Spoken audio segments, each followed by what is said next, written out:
மட்டக்களப்பு மாநகர சபை ஊழியர் ஒருவர் தாக்கப்பட்ட சம்பவம் தொடர்பில் விசாரணைகளை முன்னெடுத்து வருவதாக மட்டக்களப்பு போலீஸ் நிலைய பொறுப்பதிகாரி நியூஸ் ஃபர்ஸ்டுக்கு தெரிவித்தார்.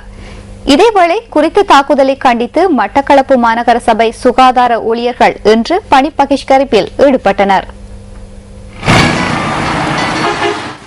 மட்டக்களப்பு மாநகர சபை ஊழியர் ஒருவர் தாக்கப்பட்டமைக்கு எதிர்ப்பு தெரிவித்தும் தாக்கிய நபரை கைது செய்யுமாறு வலியுறுத்தியும் மாநகர சபை சுகாதார ஊழியர்கள் இன்று வேலை நிறுத்தத்தில் ஈடுபட்டனர். தனியார் பேருந்து உரிமையாளர் ஒருவர் இந்த தாக்குதலை மேற்கொண்டுள்ளதாக இவர்கள் குற்றம் சுமத்துகின்றனர்.